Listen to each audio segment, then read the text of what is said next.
नहमदुहु व नसल्ली अला रसूलिहिल करीम अम्मा बाद। सात तिब्बी कॉलेज की तरफ से वीडियोस और असबाक का सिलसिला जारी है। आज हम आपको किताब के मुताले का सही तरीक़ा बताने की कोशिश करेंगे। जो लोग आगे बढ़ना चाहते हैं, अपने इल्म व अमल में बढ़ोतरी चाहते हैं, अपनी गलतियां सुधारना चाहते हैं, अपने मामलात को सही सिमत पर लेकर जाना चाहते हैं, वो हमेशा इस चीज की तलाश में रहते हैं कि कहीं से कोई बेहतर चीज मिले, कि जो मौजूदा सूरत हाल है या जो मौजूदा तजर्बात हैं या जो मौजूदा स्टेटस है, इसमें कुछ बेहतरी आ जाए। सारे तबकात और जो लोग ये ख्वाहिश नहीं रखते तो वो समझें कि वो एक मिट्टी के माधु हैं, जिन्हें जिंदगी की उमंग नहीं है, जिन्हें आगे बढ़ने की लगन नहीं है, जिनके सामने कोई मंजिल नहीं है, बस यही एक मंजिल है, रोटी मिल रही है, खा रहे हैं और चल रहे हैं। किताबें बेशुमार है, बेशुमार किताब।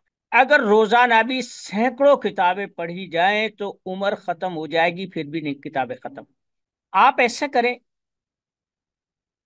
सबसे पहले तन्हाई में बैठकर आप इस बात का फैसला करें कि आप चाहते क्या है। चाहते क्या हैं? आप जो चीज चाहते हैं वो मुंतखब कर लें। मसलन कोई आदमी तबीब बनना चाहता है, कोई डॉक्टर बनना चाहता है, कोई आमिल बनना चाहता है, कोई अच्छा मुदर्रिस बनना चाहता है, कोई किसी भी फील्ड में आगे बढ़ना चाहता है। हत्ता कि कोई आदमी अगर ठीक अंदाज में जोक भी सीखना चाहता है तो उसके लिए भी सबसे पहले ये बात देखनी जरूरी है कि वो चाहता क्या है। किताब का मुताला ऐसा ही है कि जैसे आप किसी बड़े स्टोर में, सुपर स्टोर में या सुपर मार्केट में दाखिल हो जाए, वहां दुनिया की हर चीज जो जरूरियात जिंदगी हैं, सब नहीं तो अक्सर उसमें मिल जाती। अब ये नहीं होता कि आप एक तरफ से ही सबको समेटना शुरू कर दें और सबको भरकर अपने घर ले आए। नहीं, ऐसा नहीं। आप जाते हैं, जब आप मार्केट जाते हैं, बाजार जाते हैं, आपके सामने एक खास मकसद होता है कि मैंने प्याज लेना है, मैंने लहसुन लेना है, मैंने सब्जी गोश्त लेना है, मैंने कपड़े लेने हैं, मैंने जूता लेना है, मैंने कंघी लेनी है, मैंने और बहुत सारी चीजें हैं वो लेनी है। अब आप बाजार जाते हैं तो उस दुकान पर जिस पर वो चीज मौजूद है, बिजली का सामान लेना है तो आप इलेक्ट्रिक वाले के पास जाएंगे। आपको अगर कोई दूसरी चीजें चाहिए तो आप उस पर जाएंगे। सब्जी वाले की चाहिए तो आप ग्रोसरी वाले के पास जाएंगे। कपड़ा चाहिए तो आप क्लॉथ वालों के पास जाएंगे। गर्जे के ये सारी चीजें अलहदा अलहदा है। वो बताते हैं कि आपका जो मकसद है वो उस मुताल्लिका जगह पर, उस मुताल्लिका दुकान पर या उस मुताल्लिका शख्स से पूरा होगा कि जो इस मकसद के लिए बैठा हुआ है। यही चीज आपके मुताले में काम आएगी। आप सबसे पहले ये तो देखें कि आप चाहते क्या है, आपका फील्ड क्या है, आपका शोबा क्या है, आप किस शोबा हाय जिंदगी से ताल्लुक रखते हैं। अब देखें ना, एक आदमी है वो जमींदारे का काम करता है। अब वो इलेक्ट्रिक की किताबें तो नहीं पढ़ेगा। एक आदमी इलेक्ट्रिक का काम करता है, अब वो रियासी का फार्मूला तो नहीं पढ़ेगा। इसी तरीके से अगर कोई आदमी तबीब है, अब वो किस्से कहानियां तो पढ़ेगा नहीं, अफसाने तो पढ़ेगा नहीं, अदब की चीजें तो पढ़ेगा नहीं। उसे तो नुस्खे वाली चीजें चाहिए, तशखीसात चाहिए, परहेज चाहिए, ग़िज़ाएं चाहिए, अद्वियात चाहिए, जड़ी बूटियां चाहिए। वो उसका मुताला करेगा। एक तो ये है कि किताब से पहले खुद इस चीज को फाइनल करें कि आप चाहते क्या है। तबीब हैं तो अब आपको वो तिब्बी मवाद जो किसी ने भी लिखा है, आप उस दुकान पर जाएंगे, आप कुतुब खाने में जाएंगे। आगे आप देखें, जब आप उस कुतुब खाने में जाएंगे तो वहां बेशुमार तबीबों की किताबें पढ़ी हैं, ब्याजें पढ़ी हैं, वहाँ पर मुजर्रबात की किताबें पढ़ी हैं, करामदीन पढ़ी हैं, इल्मुल अकाकीर पर किताबें पढ़ी हैं, जड़ी बूटियों के मुख्तलिफ अलहदा-अलहदा से हिस्सों में छपे हुए रसाइल और जराइद मौजूद हैं। आप सबको हाथ नहीं डालें। आप देखेंगे कि आप जिस मामले में उलझे हुए हैं, आप उसी किताब को हाथ डालें। मसलन एक आदमी कहता है कि मुझे कब्ज की, बवासीर की कोई स्पेसिफिक ऐसी दवा नहीं मिल रही कि जिस पर मैं भरोसा कर सकूं, तो आप जहां भी कब्ज या बवासीर लिखा होगा, आप उसी किताब को पकड़ लें। एक आदमी का नजला है, वो नजला जुकाम की किताब पकड़ेगा। एक आदमी को वो रसोली है, वो उसके पास वो मरीज नहीं सुधरने में आ रहा, तो वो उस रसोली की किताब को पकड़ेगा। तो आपने उसमें भी जाके एक स्पेसिफिक वो किताब को पकड़ा है, यानी भरा हुआ तिब का है। तो इस अजीम जखीरे से, पूरे कुतुब खाने से अपने मौजू के मुतालिक वो मवाद को तलाश करेगा, मौजू के मुतालिक किताब को, रिसाले रिसाले को या किसी तहकीक रिसर्च को वो उससे कलेक्ट करेगा। अब उसमें पढ़ेगा ये है।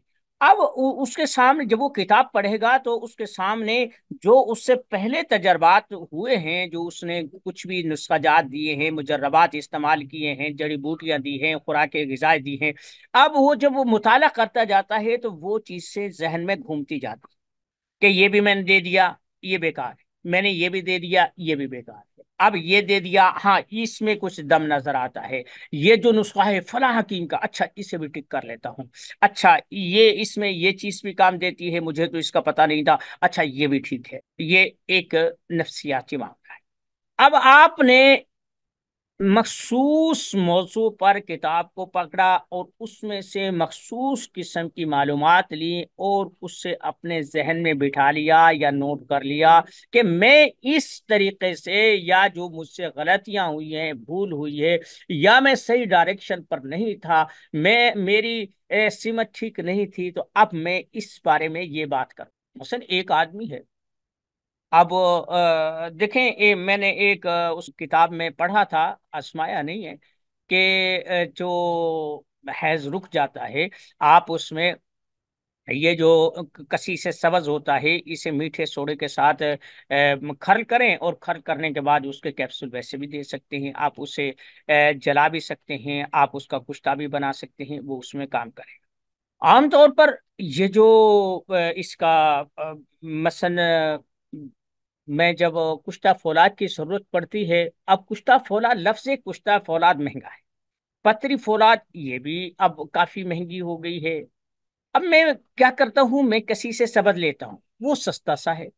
अब मसला ये है कि अगर मैं कुश्ता फौलाद लेता हूँ, या मैं किसी से सबज लेता हूँ, या मैं पतरी फौलाद लेता हूँ, या इसी कबील से कोई ऐसे ऐसे चीजें लेते हैं, मेरा मकसद ये होता है कि मैं इससे अपनी फौलादी जरूरत को पूरा करूंगा।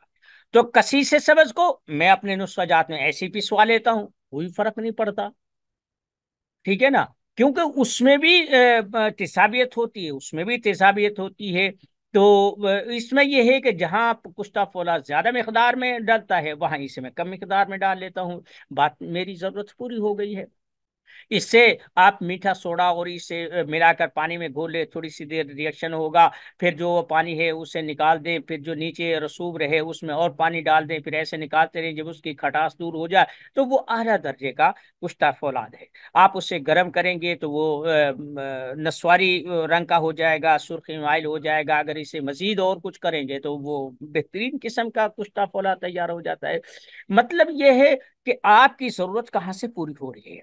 हम लोग करते क्या हैं कि पहली बात है कि अस खुद कोई कदम उठाने की जरूरत ही महसूस नहीं करते, या खौफ इतना होता है कि हम कभी इस बारे में सोच भी नहीं सकते कि हम भी कोई नुस्खा तरतीब दे सकते हैं, या हम भी कोई चीज ऐसी इस्तेमाल कर सकते हैं। अगर कोई इत्तेफाकन हो जाए, तो जब तक वो मरीज की सब यस की, और या यूं लगा ले कि बिल्कुल ठीक की रिपोर्ट ना आ जाए, उस वक्त तक हमारे जहन से, हमारे दिलो दिमाग से वो खौफ ही नहीं निकलता, जो वो मरीज का मतलब पता नहीं क्या हो जाएगा, कैसे हो जाएगा, क्या। देखिए भाई, एक बात मैंने आपको बारहा समझाने की कोशिश की है कि आप जो दवा इस्तेमाल कर रहे हैं, आपको मालूम है कि वो दवा, इसकी ये जो मिकदार है, इसका असर व रसूख या इसका फायदा या इसके नुकसानात इस हद तक है।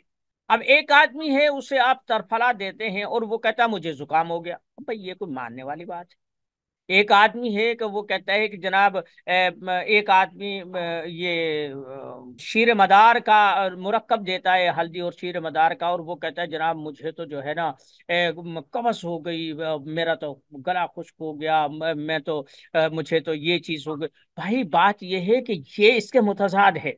हकीम को ये मालूम होना चाहिए कि वो क्या चीज चाहे। खैर, आप सबसे पहले अपनी डायरी में अपना मकसद तय करें। उसके मुताबिक जो मवाद किसी ने भी लिखा है वो आप पढ़ लें। फिर जो चीजें आपने पढ़ी हैं वो तो ठीक है, जो आपकी मालूमात में नहीं है उन्हें आप नोट करें। फिर आप कोशिश करें कि जो पुराने तजर्बात हैं और जो नई मालूमात है इनको साथ में अप्लाई करने की कोशिश करें कि आपके जो मरीज हैं इसके बारे में क्या रिपोर्ट देते हैं। जब वो ठीक अंदाज में रिपोर्ट देंगे तो आपको मुताले का पता चल जाएगा। अब आपको पता चला कि आपने बजाय ये कि एक आदमी है वो जिगर मैदा का काम करता है, अब वो जब आंखों के बारे में तहकीक करने लगेगा, ये करने लगेगा, वो कर, तो वो उलझ कर रह जाएगा। अब एक आदमी कान के ऊपर है। अब कान एक मुस्तकिल शोबा है। आप कान के मुताबिक जो है ना काम करें। ऊंचा सुनता है, सुनता नहीं है, वो बहरापन आ गया है, ऊंचा सुनाई देता है, कानों में शाय शाय की आवाजें आती हैं, कानों में सीटी की आवाज आती है, कानों से रेशा बहता है, कानों में फोड़े फिंसियां हो गई हैं, कानों से पानी जारी हो, यानी एक बहुत बड़ा स्कोप है इसका। नाक है, नाक की हड्डी बढ़ गई है, नाक में खुश्की पैदा हो गई है, नाक में जख्म पैदा हो गए हैं, नाक में सांस लेने से छींके आना शुरू हो जाती है। यानी कोई भी चीज है वो छोटी नहीं है। हम लोग पता क्या करते हैं, चंद एक नुस्खे होते हैं, ये जुकाम में ठीक हो जाएगा, ये मुंह के छाले हुए हैं इनके ठीक हो जाएगा, इससे कान ठीक हो जाएगा, बस हम समझते हैं कि पूरी कायनात हमने अपनी पटारी में बंद कर ली है। नहीं, आप सबसे पहले अपना मकसद लिखें, उसके बाद उसके मुताल्लिका जो मवाद आपको मैसर है वो लिखें। फिर आप अपनी डायरी में उसका वो जो खुलासा है वो नोट कर लें। एक वक्त ऐसा आएगा कि आपके पास इतना मवाद इकट्ठा हो चुका होगा और आपकी स्पेशलाइजेशन या आपका तखस्सुस इतना ज्यादा बढ़ चुका होगा कि वो बड़ी बड़ी किताबों में मौजूद नहीं होगा जो आपकी डायरी में मौजूद होगा। उसके बाद फिर ये है कि मैंने एक किसी आलिम की किताब में पढ़ा था कि इल्म और अमल, ये दो भाई होते हैं। इल्म अगर किसी ने हासिल कर लिया, और ये दोनों दो बाजू हैं, अगर एक भी खत्म हो गया तो आदमी इससे मुस्तफीद नहीं हो सकता, इस्तेफादा नहीं कर सकता। तो कहता है कि जब इल्म आता है तो वो अमल को आवाज देता है। अगर अमल भी आ जाए तो वो सारी जिंदगी का साथ होता है, सरमाया होता है। और अगर वो चीज अमल ना आए, सिर्फ इल्म इल्म हो, तो आहिस्ता आहिस्ता मेमोरी से वो साफ होना शुरू हो जाता है, या लाशऊर से तहत शऊर तक पहुंच जाता है, उसके बाद वो भूल जाता है। फिर कभी कोई याद आया वो जिंदगी में रनिंग नहीं कर सकता। तो इसलिए आप कोई छोटी चीज पढ़े, बड़ी चीज पढ़े, छोटी बड़ी कोई चीज नहीं होती। ये जरूरत होती है। अगर आपको ये जरूरत है एक चूंटी मारने की, तो आपको एटम बम चलाने की जरूरत क्या है? आप तोप के गोले से एक चूंटी को तो मारने से रहे। ठीक है ना? तो इसी तरीके से आप बड़े बड़े उन चीजों को आप छोटी छोटी चीजों से भी अपनी जरूरतें पूरा कर सकते हैं। असल मसला ये नहीं कि आपने कितनी किताबें पढ़ी हैं, आपके पास कितना इल्म है, आपके पास कितने मुजर्रबात के जखायर हैं। अब बात यह है कि आप मरीज की जरूरत को किस अंदाज में पूरा करते हैं। तो मुताले का तरीका मैंने आपको बताया। सबसे पहले खुद मुतय्यन करें कि आप चाहते क्या हैं। उसके बाद फिर मुताल्लिका मौजू पर मवाद इकट्ठा करें। तीसरा ये है कि उसे लिखते जाएं। जब आप ये चीज करेंगे तो वो कुछ अरसे के बाद जब आप खुद वही डायरी उठाकर देखेंगे, अपने नोट्स उठाकर देखेंगे, तो आपको हैरानगी होगी कि इतनी कीमती मालूमात मैंने जमा कर ली हैं। क्योंकि जब आदमी मुताला करता है तो आज वो उसी जहान में खो जाता है, उसी जहान में वो चला जाता है जिसमें मुसन्निफ उसे लेके जाना चाहता है। अब एक आदमी है, आप राहगीर हैं, आप मुसाफिर हैं, आप राहगीर के तौर पर कोई अच्छी से अच्छी इमारत को भी देखते हैं, किसी खंडर को भी देखते हैं, बदसूरत को भी देखते हैं, खूबसूरत को भी देखते हैं, पानी को भी देखते हैं, सहरा को भी देखते हैं, बादलों को भी देखते हैं, और यानी आप चले जा रहे हैं। लेकिन वो जो खूबसूरत मनासिर हैं कुछ देर आपके सामने रहेंगे, फिर आप आगे निकल जाएंगे। कुछ भयानक भी होंगे, खुश्क पहाड़ होंगे, उजाड़ बियाबान होगा जहाँ कोई सी रूह नहीं होगा, वो भी आपके सामने से गुजर जाएगा, क्योंकि आप मुसाफिर हैं। ऐसे ही ये जो किताबें होती हैं, जो मुसन्निफ होते हैं, ये वो मनासिर होते हैं कि जो रास्ते में आपको मिलते हैं। आप किसी से कितना कुछ नहीं, मसलन एक आदमी ने कोई खूबसूरत चीज देखी, उसको बहुत भली लगी, अब उसके खास खास पॉइंट नोट कर लिए कि इसमें अच्छी कौन सी चीज थी, आपके मुशाहिदात में इससे कौन सा इजाफा हुआ है, आपने कौन सी इसमें चीज निराली देखी है, अब वो आप नोट कर लें। जो उस वक्त नोट कर लेंगे जब आप अगले स्टेशन पर दूसरे को देखेंगे, तीसरे को देखेंगे, चौथे को देखेंगे, जो ये इस्तेहसार होगा जो उस खूबसूरत चीज के लिए है, वो आगे जाकर ये नहीं होगा, देखा है आपने, उसी ट्रेन में बैठे हैं, उसी गाड़ी में बैठे हैं, उसी सफर में हैं, लेकिन जो महसूसात उस वक्त जो आपकी आंखें देख रही हैं, जो दिमाग उससे तासुर ले रहा है, जो अल्फाज अदा हो रहे हैं, वो आगे जाकर ये आप करना भी चाहेंगे तो नहीं होंगे। तो ये किताबें वो मनासिर होते हैं, मुसन्निफ वो खूबसूरत इंसान होते हैं जो आपको बताते हैं ये भी एक दुनिया है। तो आप उन्हें नोट करते जाएं। अगर ये कहेंगे ना कि मैं बाद में कर लूंगा, तो बाद में वो अल्फाज, वो महसूसात और वो रुझानात जो आप इससे हासिल करना चाहते हैं वो कभी भी नहीं होते। तो जब आप अपनी सिमत मुकर्रर कर लें, अपनी मुंतखब किताब कर लें, तो उससे अगर वो अबवाब है तो उससे कम अज कम कुछ भी दो चार ऐसे नुकात कि इस बाब में ये चीज बयान हुई है। एक तो आपको किताबों का इस्तेहजार होना शुरू हो जाएगा, आप उस किताब को भुला नहीं सकेंगे, और वो जो पॉइंट हैं आप आखिर में कुछ 10-20 ऐसे नुकात लिख लिया करें कि मैंने इस किताब से ये चीज पढ़ी है और मैं इसे अच्छी समझता हूँ, बुरी समझता हूँ। जो आपके जहन में आए, बुरी है तो बुरा लिख दे, अच्छी है तो अच्छा लिख दे। आपने ये महसूस किया ये तो किसी की नकल की हुई है, तो आप ये लिख दे कि इसने, ये नक्काल है, ये मुसन्निफ नहीं है। अगर आप ये चीज कहते हैं कि ये किताब, ये चीज मैंने नहीं पढ़ी है, तो आप उसे मुहक्किक शुमार कर सकते हैं। जब आप इस अंदाज में मुताला करेंगे, मुझे उम्मीद है कि इंशाल्लाह किताब भी आपको कुछ देकर जाएगी, और जो आपके तजर्बात से और आपके मुशाहिदात से मुस्तफीद होंगे, वो भी आपको फायदा देंगे। अल्लाह ताला हम सब लोगों की दस्तगीरी फरमाए। वमा अलैना इल्लल बलाग।